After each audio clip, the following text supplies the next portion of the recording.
For every company that wants to last, you need to have a customer-centric mindset, ensuring that for everything that I can do, there's someone else who can do it. For everything that one other person in the team can do, there's another person. For everything that a partner that we have to work with can do, there's another one. Gather yourself and tell yourself this journey, and it's not going to be easy, Yeah. but it's going to be worth it at the end of the day.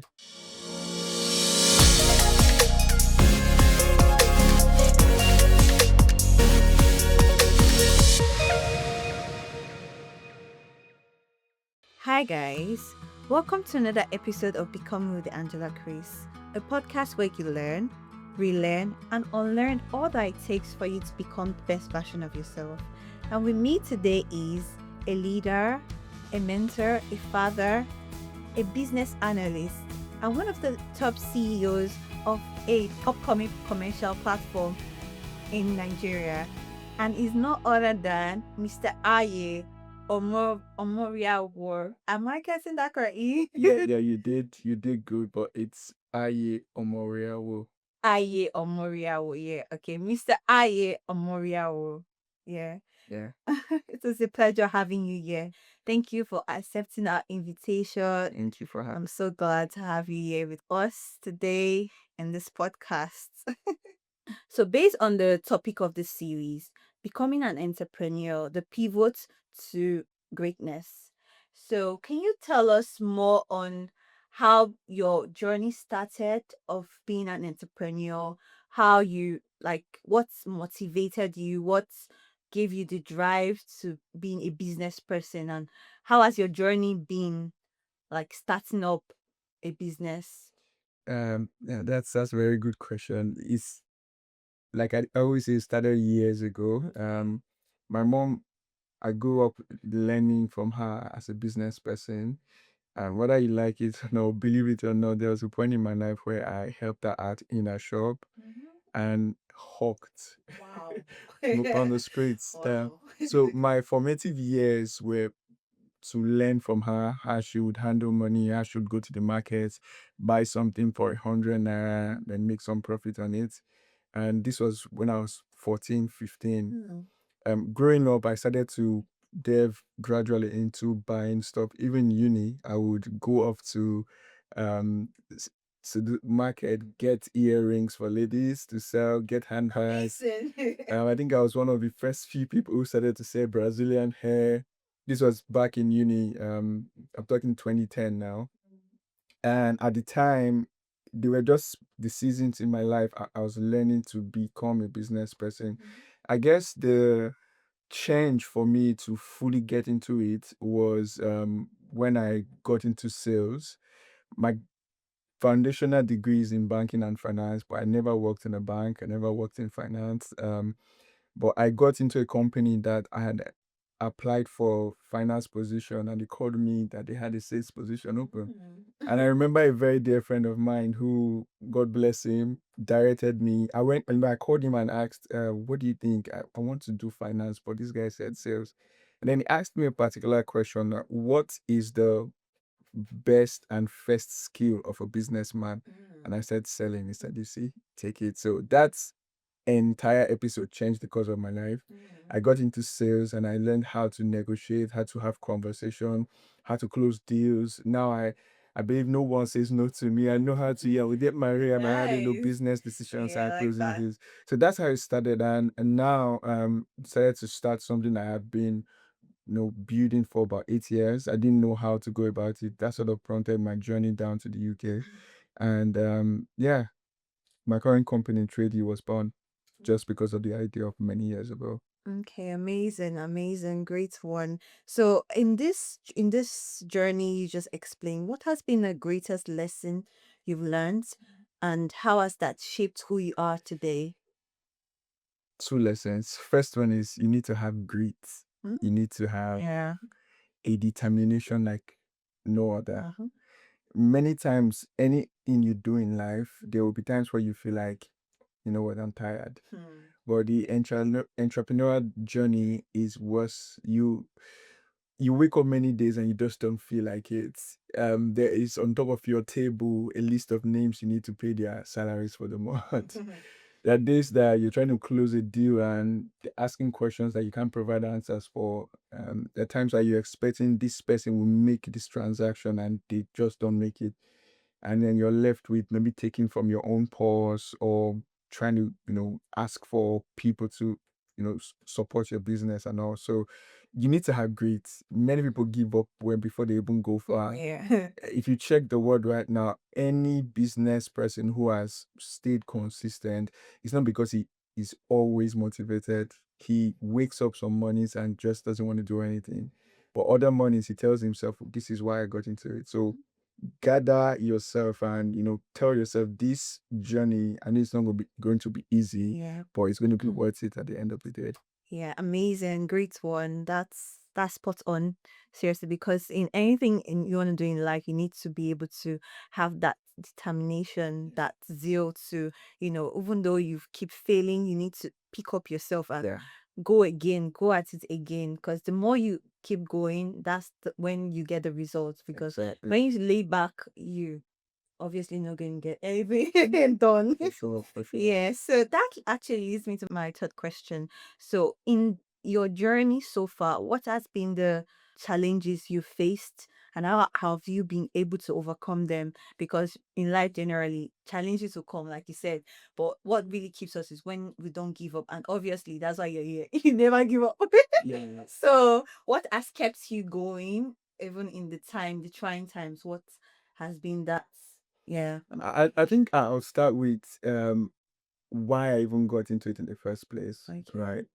I several years ago back in Nigeria, I was doing a business that made me experience issues with payments, international payments, with logistics, Yeah. and a marketplace where I could easily go as a business person to purchase into or sell my stuff.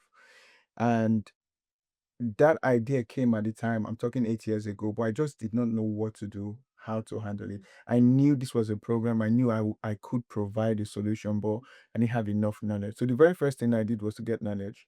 Yeah. So I moved to the UK with the intention to study digital business, to understand not just the business landscape in Nigeria, but globally, not just the digital landscape in Nigeria, but globally. What are the things that are people in my time are doing, the founders who have gone ahead to get companies that are now unicorns, globally accepted companies.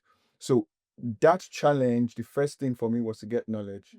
Now, another is, how do you get that idea from paper to reality? It takes building a team. It takes having the right people. I've had to, make some mistakes with putting some people close to me who didn't have the same vision, those who would sort of water down the entire idea. And it's also been the challenge of finance. Many times when you're starting up, Yeah. a startup is not cheap. Yeah. Eh, If you want to get things right, a lot of people have to go in and get investors, early startup investors. But do you really need like a good finance to start up? No, you really, really, Because you don't need good finance. You need finance. okay. Whether or Yes, a not lot of people lay back because they don't have enough resources to start up a business. you don't That need can 10 be million. You don't need yes. 100,000 Yeah, okay. pounds. So how much do you The thing is, the moment you start, Yeah. just be sure that you want to start. But there's the part of planning as well. Okay, I'll tell you my own story. In starting, I knew that there would be the need to spend money for staff. I will need to get some licenses. I will need to, spend money doing different things. Training as well. Not just training. I've gotten that from years ago, but just saying in starting the company itself. And so you start to think, how do I get this money? You want to get a license in the US, for example, it's going to cost you a certain amount in dollars. But at the same time, you need to pay the staff for the month. So how do you decide, I will take this and pay for the license? Or that's because you do not have enough funding, right? So what I have done personally is to start as much as I can, spend as much that I can, take from my purse before the investors start to come. Now, I've had conversations with investors, to be fair on them, everyone wants to see something fully set off. Mm. Like it takes someone of vision. So And this is not to say a lot of investors out there do not have vision, but I'm just saying it takes a certain level of vision to um cover a company that is just starting, yeah. especially in an environment that you have multiple, such companies doing almost similar things. You need to actually say, okay, this person, God needs to show you Yes, like before you trust the person as trust that because exactly. sometimes you invest in someone and then they don't do anything. Yeah, I remember That an investor asked me who are the people in my team. He wanted me to list everyone, what they've ever done. I mean, I understand that he just didn't want his money to go in down the drain. I totally get that. But what I resolved to do was to grow the company, trade you one day at a time, with the limited resources I have. And I believe that as soon as I get to a certain level, it becomes easier for investors to see what we're doing. Um, Clearly, we're not where we were 4 months ago. It is surprising to know that we started operations in January of 2025, but our first product did not go out live until June. And between then and now, it's a different story. And even at this time, there is no investor at the moment. It's still be with resources from the founding team, whatever little revenues we're getting from our transactions and all of that. So yeah. So the point is you don't need so much capital, so you can start where you are. Is that what you're saying? Like That's what I yeah, have done. yeah. But I believe there'll be people who beg to differ. Okay. People would always say, "Oh, don't start what you can't finish." I think there's a part in scripture that says, "Is there anyone looking to build a house that will not count the cost?" I did that, and I envisaged how much will I potentially spend in the first year. Can I personally cover it? So when I saw that I could to a large extent, I said, let's start this. Okay. Because if I was to wait to receive that such resources that I would need for a year, I probably would not have started by now. Yeah, so Yeah. that's the same. I'm saying Yeah. start where you are. Start what you have, Yeah, basically. Yeah. okay. That's good. Nice. Thank you very much for that. Can you share a pivotal moment where like things changed, turn around for you in your business? Yeah, I've been in business for a couple of years now. I think several businesses, but I remember this particular one back in Nigeria. I was in sales at the time, working for a German company, and at the same time, my first startup, Scaly Digital. It was a digital consulting company back in Nigeria. And while I was doing my job, I had at one point about four different clients.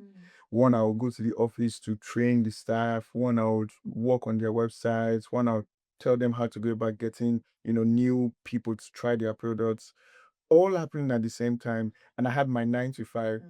So at that point in my life, I knew that I could walk into a room and provide a solution that would blow people's minds. I mean, I was young then. I'm talking how many years ago now? About 7, 8 years ago now. And I'll walk into rooms and be able to give talks about an area that an entire business is suffering on.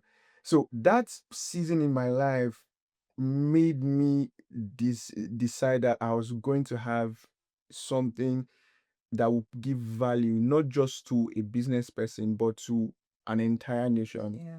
And luckily for me, here as a business analyst here in the UK working, I've been involved in projects, built products that is not just helping a business, but an entire city, an entire country, so to speak. Right. So that was that moment for me that I felt like I could contribute something more than I thought I did have. Yeah. That's good. Amazing. That's brilliant. So a lot of times people share their success story, but they never really tell us what they do behind closed door, like what's where the values they put in place, the habits, the character, the attitude you develop. Because for me, or like it says, you are a sum total of your habits. So a lot of times people don't talk about the habits that they developed, the values that they put in place, the checks. They don't talk about it in their success story because that's for me, that's the most important thing. Like those are what made you who you are and you being able to share it. So just tell us what are the habits you created? What character did you build? What are the value system you had that made you who you are today and that is helping you move Yeah. into becoming the best version of yourself? So I'm still a work in progress. Yeah. There's so much success ahead of me. Mhm. But if there's one thing I know that I have done over this number of years is I have been that dedicated person, whatever I do. Mhm. If I make up my mind that I'm gonna achieve something, Yeah. if you are privileged to hear me say I'm going to do this, be rest assured that I'm going to do it. So having a resolute mindset about the decisions you make, about the things that you want to do, Mhm. that's one thing that has made me the person I am today. I don't start and give up. Motivation. There'll be times that I'm overwhelmed, like every other human being. There'll be times that I need a bit of encouragement from mentors or from colleagues. But one thing I do is I put my heart to it and I ensure that I achieve it. Another one is a drive, a hunger for excellence. I don't think anyone around me, if you ask them to tell you who Aye is to them, if they don't and Aye is very ambitious, then they don't really know me. Mm. You need to have your ambition Yeah. and let it be in front of you and you're constantly chasing it. Yeah. Now it's not ambition without cause. It's not ambition just throwing yourself, trying to achieve what would not give glory to God or help humanity or support people around you. But having that ambitious mindset that whatever is in front of me, I'm going to achieve it. Those are some of the things that I have, cultivated over the years, and it's helping me become who I want to be, and who God wants me to be. Amazing. But I don't think you said the parts of that's lovely, by the way. But the parts I'm talking about habits, like did you read books? Did you listen to go for seminars? Did you, listen to words, stuff like that? So your Yes. habits. Yeah. So early in my journey, I was exposed to books, Okay. quite a number of them, by a mentor of mine. He Mm. bought me my first set of books. Amazing. I read a bit about Kiyosaki. I read Yeah. books by Donald Trump, whether people like him or not. His books formed me. I read books by Wallace Wallace Waters, and a book about becoming rich, helping your mindset. I read The Richest Man in Babylon, Yeah. loads and loads of books. I still read now. I have a good sized library.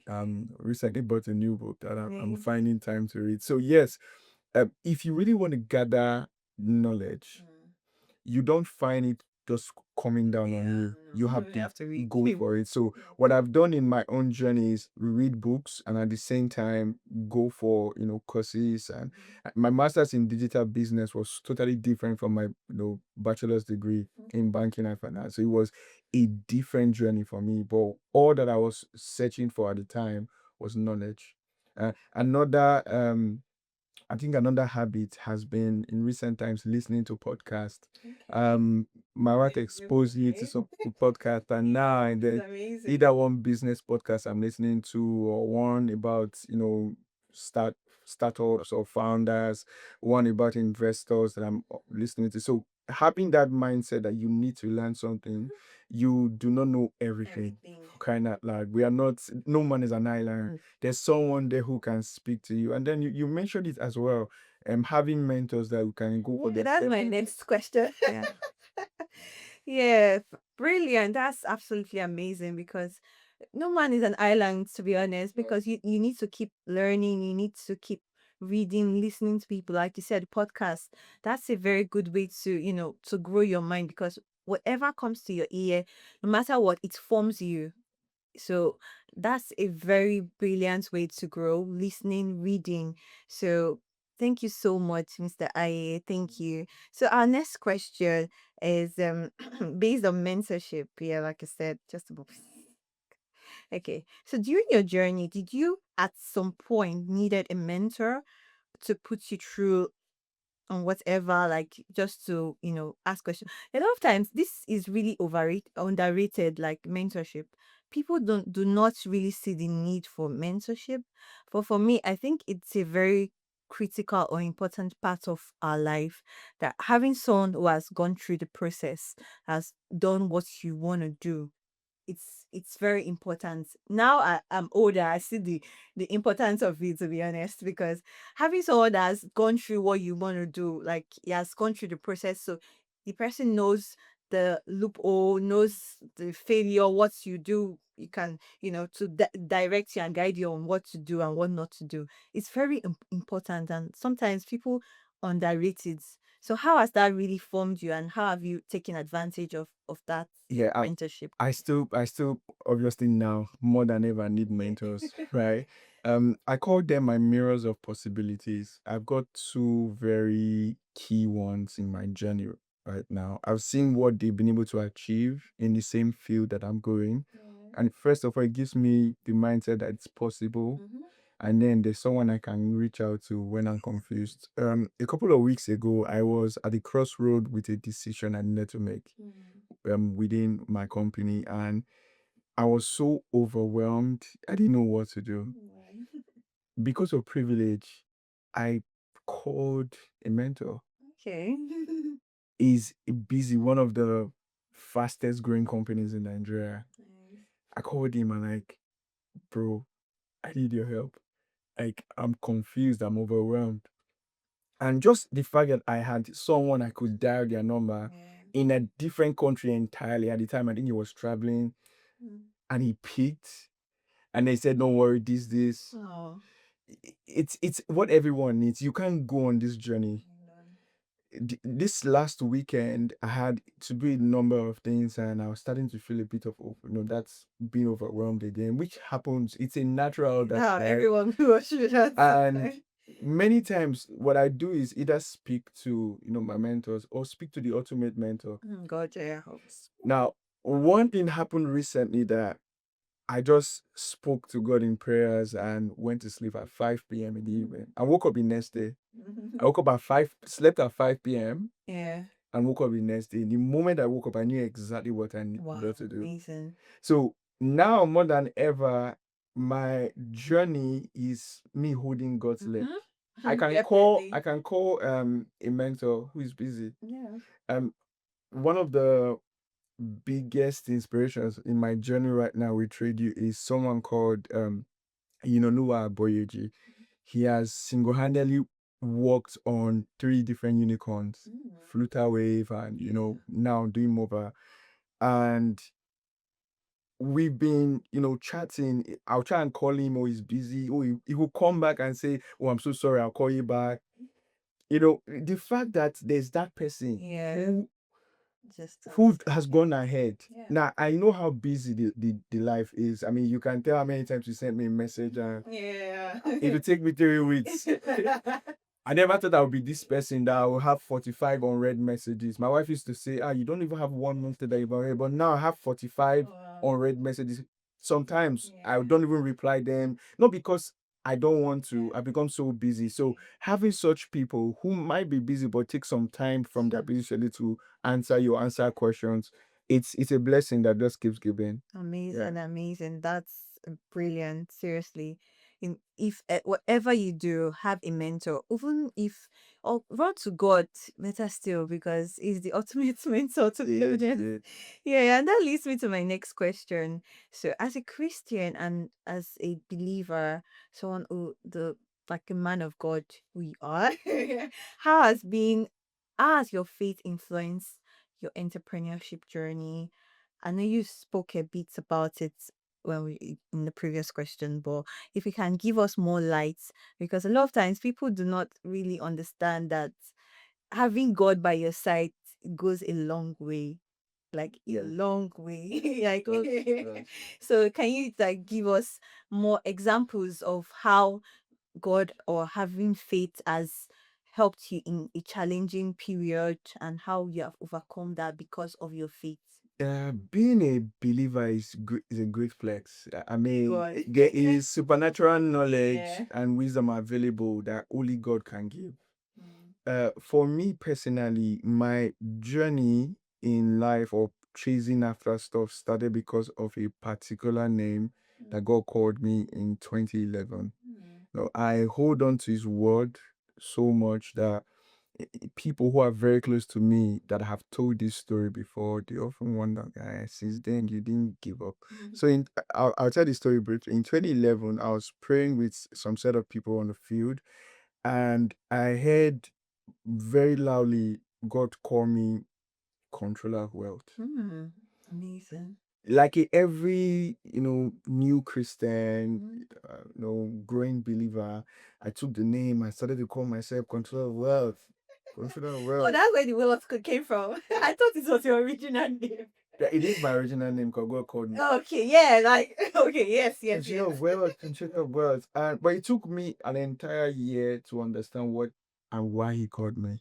And it was this way He explained it.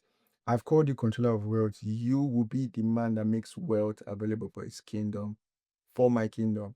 Now, wealth is not having $2 billion in the account. I will have that if Christ tarries. Yeah. But it's more than that. It's having wisdom to handle things within the kingdom. It's having people knowing who the right person is to call.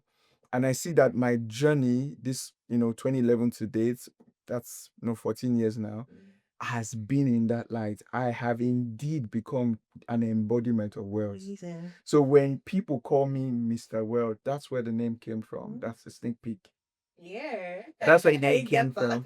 And like I said earlier, everything God has said, I own it. So now my entrepreneurial journey has been based on the fact that He said I will do this. So I'm not just an ambitious person for no cause. I am ambitious for the kingdom's sake. If He has said that I would make wealth available for the kingdom work, and He's giving ideas to start up businesses, to create products, it basically means that all of that is for His kingdom's sake. Yeah. So my ambition is not misplaced. My ambition is because God has called me something, and then I'm holding on strong. Amazing. Lovely. That's brilliant. And you will sure you're already in the step, don't worry. And we'll get to higher, higher, higher, higher, higher. Amen. That's great. Amazing. I love it. So how do you build a business beyond you, beyond yourself, and how what does it take? So recently I saw a clip on building beyond you, and I was like wondering, what does it take to build beyond you? So a business is not for you. Like you're building it beyond you. So if you can like throw more light on that. If I understand that question right, building beyond you many times is not putting yourself as the center of it. For every company that wants to last, you need to have a customer centric mindset. A few years ago, I learned about the difference between a Japanese business and just any other person. They plan for long term. They build 100 years sort of businesses. Generational. Generational. Legacy. So it means that it's not built around one person. It might have started as a vision by one person, but when you start to put structures in place, such that without me, will this thing run? Now, what I am learning to do in my, early stage in my company right now is ensuring that for everything that I can do, there's someone else who can do it. For everything that one other person in the team can do, there's another person. For everything that a partner that we have to work with can do, there's another one.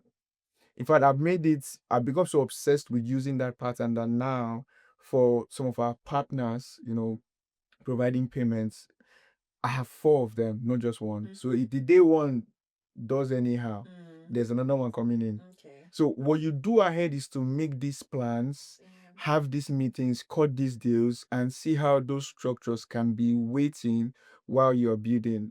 Again, you make mistakes. You get into trouble with the wrong partnerships. I recently had to wake up from spending, for example, £5 a month or for a particular piece of work that a partner does for us to being told we need to pay £100. Now, if there was no other person I could fall back to, it means that I would take a lot of business money Yeah. just to get that service going. Yeah. So my idea of being building beyond you is in two ways. First, ensure that your entire value system is based on how you can satisfy your customers. They are the ones that will give you the good testimonials. They're the ones that will give you the genuine feedbacks.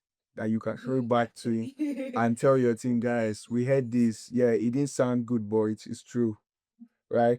And then that's one. The second one is putting structures in place to say that if I'm not there, if I cannot attend a general meeting, if for some reason I have to take care of my family this week, is there someone that can ensure that everything goes as it should?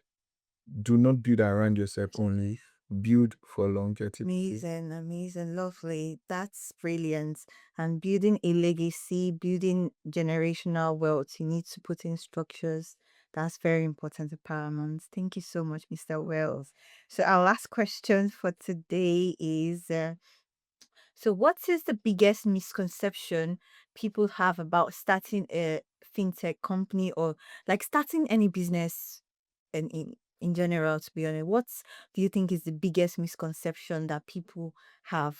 And what advice would you give anyone who's planning to own be an entrepreneur, want to become a big entrepreneur in the future, just like you, like want to be someone great and be a business person in the future? What advice would you? I think my simple answer is do not think you will be ready 100% before you need to start. So that's the misconception. Is that the first Yeah, question? that's the Okay. first one.